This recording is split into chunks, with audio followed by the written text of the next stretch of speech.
قانون دا دی چې څوک د بل د بې عزته کولو کوشش کوي الله دې بې عزته الله و مرونو مولیان کی او نیکان بشي مولیان بشي خطیبان بشي مناظرین بشي مدرسین بشي شيوخ بشي ان شاء الله الرحمن. خو دا یو خبره یاد لرئ چې چرې د چا د بې عزته کولو کوششونه د یو مولا که هر څوک وي د بې عزته کولو کوشش پنه کوي، د اصلاح کوشش پنه کوي، د ختمولو کوشش پنه کوي، د پاتې کولو کوشش پنه کوي، د شړلو کوشش پنه کوي، د عزت ورکولو کوشش پنه کوي. الله به تعالی عزت هم درکوي، الله به د هغې اسلام کوي که اصلاح په قسمت کې وه. خو که تا د بل د بې عزته کولو کوشش وکړو دا به ستا د بې عزتۍ راځي. که تا د بل د شرمولو کوشش وکړو دا به ستا د شرمېدو راځي. شرمول مه کوو، بې عزته کولو دا کلیپونه دا ټول د بې عزتۍ ذرایع. لکه زما یو مرض دی نو ما خو په سلیم خان کې هم ټول خلک نه پېژني. ته په ما باندې چې کوم کلیپ ته لګای چې ټولې دنیا ته ما شرمای، خو شرمول دې مقصود دی که نه؟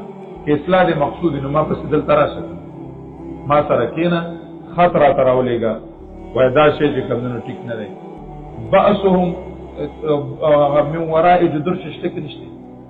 دا کلیپ چې من وراء جدر دا د منافق کار چې پښې شاپه سړی پسې کلیپونه کوه، مخامخ ورشه په سترګو کې سترګې ورکړه خبره اوسه.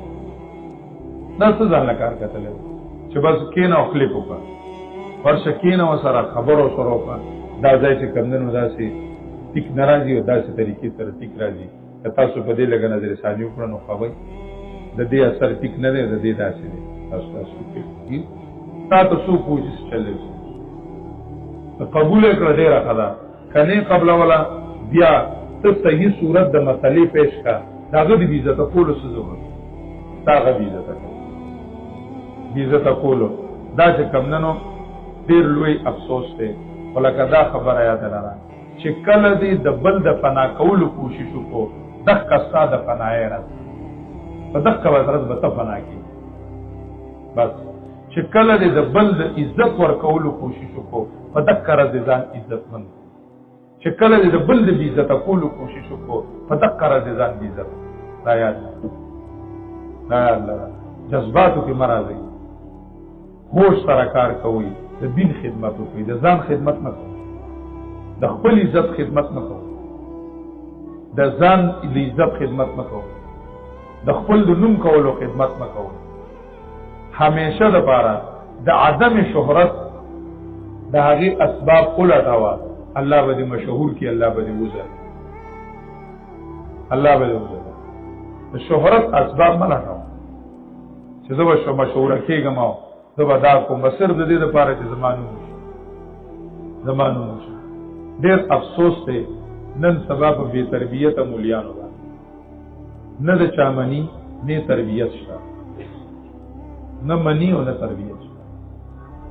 په دې عام سکولیانو کالجیانو په دې کې دا قانون دی چې کله یو سړی ډاکټر شي نو هغه یو کال 2 کاله د ماهر ډاکټر سره پریکټس کوي، هغه په تربیت کې څه کېږي پاتې کېږي. یو وکیل شي نو هغه د کمدنو د یو غټ وکیل سره د سینیر وکیل سره په تربیت کې څه کېږي پاتې کېږي.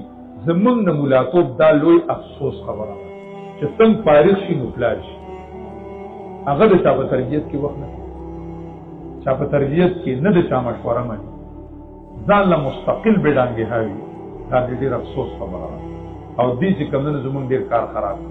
هر یو ځان له پلار دی، نه چا سره مشوره شته، نه چې کمدنو د چا دغه شته. خدا الله دې رحمت